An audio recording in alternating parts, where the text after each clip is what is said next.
তারপরে মধ্যবর্তী বিন্দুটি হচ্ছে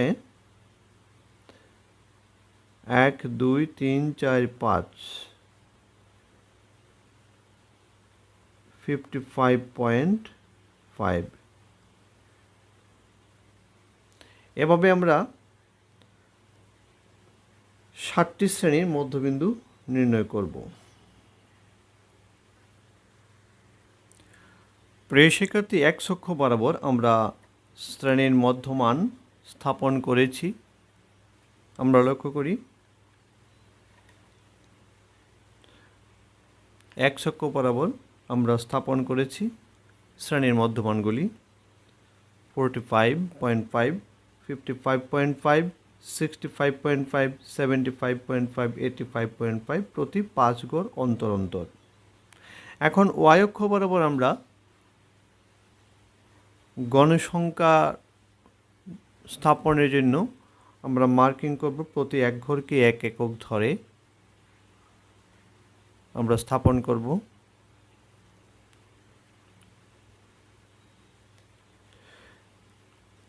প্রতি এক ঘরকে 1 একক ধরে উপর দিকে y অক্ষ বরাবর আমরা স্থাপন করব। y অক্ষ বরাবর এখানে হবে 1 2 3 4 5, এখানে 5,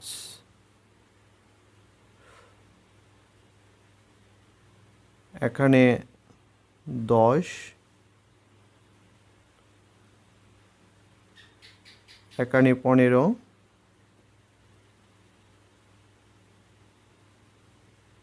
এখানে 20, এইভাবে আমরা স্থাপন করে যাব।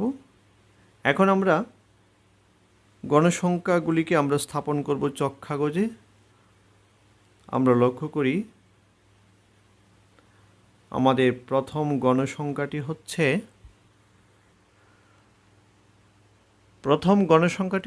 5। আমরা 5কে স্থাপন করব 15.5 মধ্যমান এর মার্কিংয়ের উপর দিক থেকে আমরা 5 গড় যাব। আমরা চক কাগজে লক্ষ্য করি চক কাগজে 15.5 পয়েন্ট থেকে উপরের দিকে আমরা 5 গড় যাব। 5 গড় গিয়ে আমরা একটি বিন্দু দেব 1 2 3 4 5। দ্বিতীয় গণসংখ্যাটি হচ্ছে 7। আমরা 25.5 শ্রেণীর মধ্যমান পয়েন্ট থেকে আমরা উপরের দিকে উঠব 25.5, 7 গড় যাব। এখানে 1 2 3 4 5 6 7, এখানে গেলাম, আমরা মার্কিং করলাম 7 গড়ের উপরে। তারপরে গণসংখ্যাটি হচ্ছে 9। আমরা 9কে স্থাপন করব 35.5 মধ্যমান মার্কিংয়ের লম্ব বরাবর 35.5। এখান থেকে আমরা 9কে খুঁজে পাবো, উপরের দিকে উঠতে থাকবো রেখা বরাবর 5 6 7 8 9। আমরা এখানে মার্কিং করব 9। তারপরে গণসংখ্যাটি হচ্ছে 8। আমরা 8কে মার্কিং করব পরবর্তী 45.5 থেকে উপরের দিকে 8কে খুঁজে পাবো 8, এখানে 8, দুঃখিত, এখানে হবে 8, এটা ক্যান্সেল।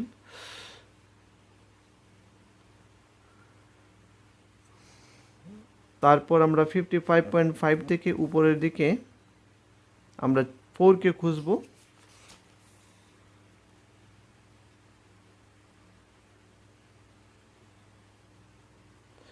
55.5 4কে খুঁজব। 4 এখানে 1 2 3 4। তারপরে 65.5 থেকে আমরা 3কে খুঁজব।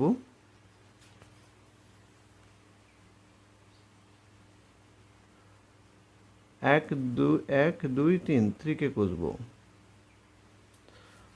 তারপরে 75.5 থেকে আমরা 2কে খুঁজব।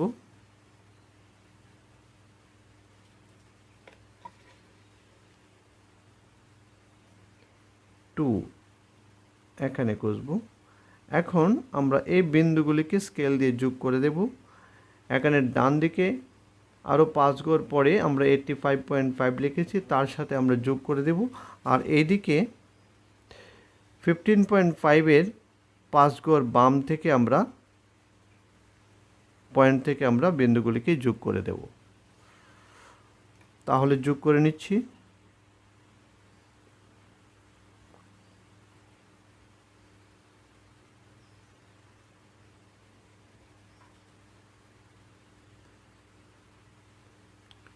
আমরা বিন্দুগুলি যোগ করে নিচ্ছি।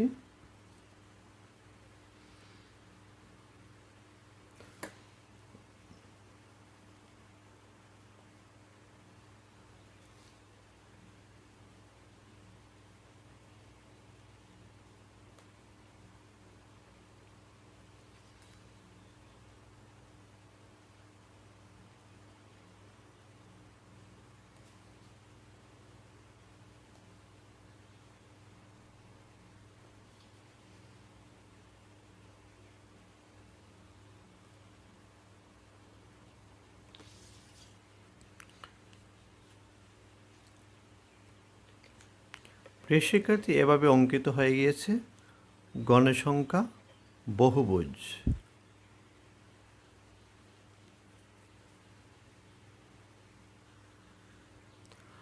আমরা এখন অঙ্কনের বিবরণটি লিখব। কীভাবে লিখব আমরা লক্ষ্য করি। আমরা লিখতে পারি ছক কাগজে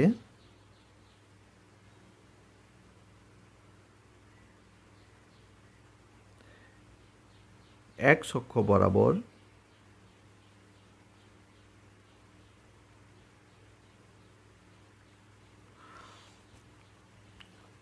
প্রতি 5 ঘরকে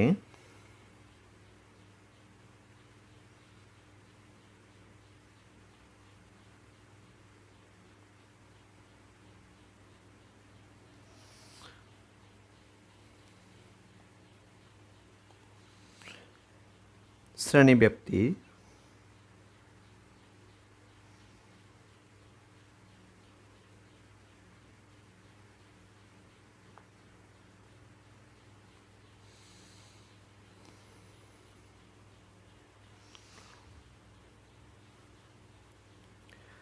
এবং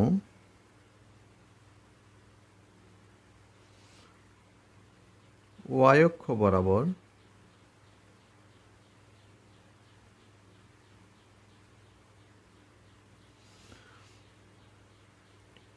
প্রতি 1 ঘরকে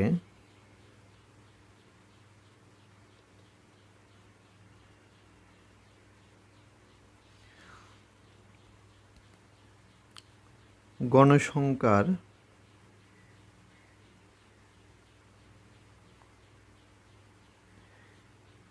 এক একক ধরে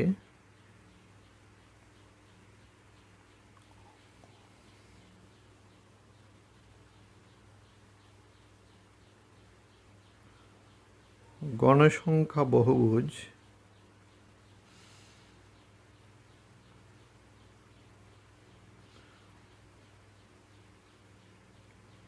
অঙ্কন করি। আমরা এভাবে বর্ণনাটি লিখতে পারি। প্রিয় শিক্ষার্থী, ভিডিওটি দেখার জন্য ধন্যবাদ।